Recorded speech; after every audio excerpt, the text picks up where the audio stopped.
Bonjour chers abonnés, j'espère que vous allez bien. Quant à moi, ça va super bien comme vous le voyez. Je fais cette vidéo pour vous parler de cette bourse d'exemption du gouvernement du Québec dont nous avons longtemps parlé par le passé. Quels sont les effets concrets de cette bourse? Je vais vous les montrer à travers un exemple concret aussi. Donc, je vais prendre le cas d'un étudiant dont je suis le dossier qui a obtenu cette bourse. Quelle différence, qu'est-ce que ça apporte dans le projet d'étude de cette personne? Mais avant de vous montrer, de vous démontrer tout ça, je tiens à répondre très rapidement à une question que j'ai reçue suite à la publication de ma vidéo d'hier qui annonçait mon séjour en Afrique. Il y a Wilfried qui demandait pourquoi il fallait payer 50 000 pour la Côte d'Ivoire et que le Bénin, le Togo serait à 25 000. Je vous explique. La puissance économique n'est pas la même dans les pays. Donc, je veux dire par là que la Côte d'Ivoire a une puissance économique plus élevée que celle du Bénin et du Togo. Donc, les Ivoiriens, Ivoiriennes, vous devez le prendre comme un compliment. Et en plus, sachez que le Bénin, c'est mon pays d'origine. J'ai déjà mes installations sur place. Donc, ça me coûte toujours moins cher les activités au Bénin plutôt qu'à l'extérieur du Bénin. Donc, c'est ça, par exemple, pour aller en Côte d'Ivoire, il faut payer, il faut prendre un billet d'avion. Donc, c'est ça. L'hôtel là-bas, le coût de la vie aussi est plus élevé en Côte d'Ivoire. Et bientôt, une ligne de métro à Abidjan en plus.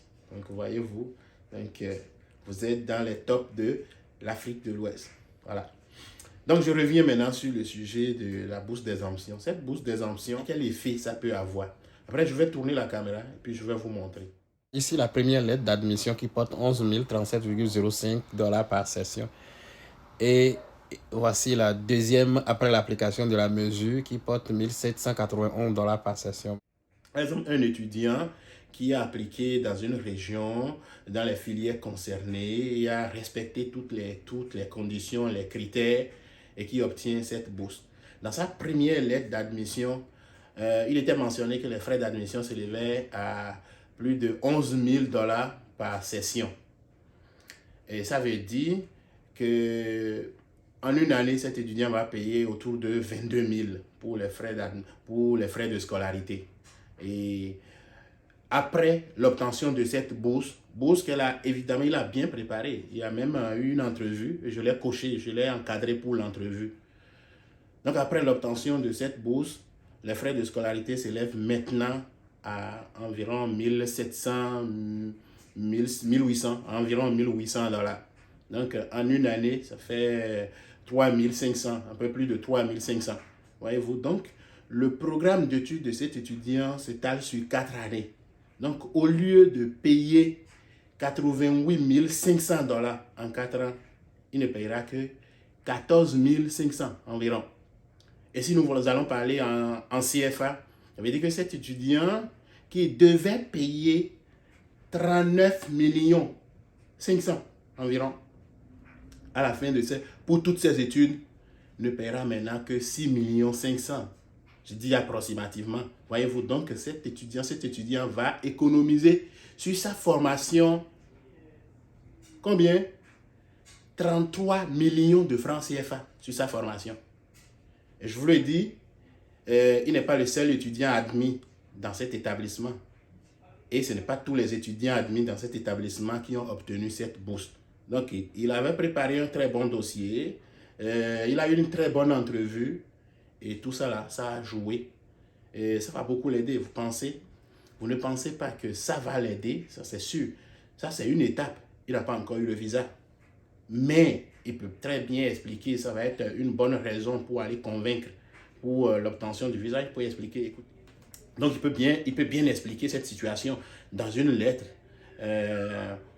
pour la demande de son visa. Voici, j'ai réussi à aller chercher une bourse qui me permettra d'alléger les frais de scolarité. Donc au lieu de payer jusqu'à 22 000, je n'aurai qu'à payer 3 500. Je pense que la personne qui lit cette lettre, Ça peut avoir peut-être des filles, on ne sait jamais. Voyez-vous, donc c'est ça. Ce n'est pas toutes les filières, ce n'est pas toutes les universités et ce n'est pas tous les étudiants qui appliquent dans le programme qui vont l'obtenir. Non, non, ça dépend de la qualité aussi du dossier, bien sûr. Et ça dépend de comment on réagit en entrevue, comment on se prépare. C'est une information qui me tient à cœur que je voulais partager avec vous. Et c'est une occasion pour dire merci au gouvernement du Québec et merci à la population québécoise. Pourquoi? Parce que les 33 millions que l'étudiant économise, qui paye ces 33 millions à l'université? C'est les Québécois, c'est dans les contribuables, c'est l'argent du contribuable. Donc, on est reconnaissant, il faut que vous soyez reconnaissant pour ça. Parce que vous venez étudier, puis 33 millions de frais de scolarité, payés par la population. Donc, une bonne reconnaissance, merci. Ça sera tout pour ma présentation. Si vous l'aimez, je vous invite à la partager. Et ceux et celles qui ne l'ont pas encore fait, c'est important, abonnez-vous à ma chaîne YouTube. C'est surtout par là que je vais orienter mes publications prochainement. Et n'oubliez surtout pas d'activer la cloche de notification pour ne rien manquer.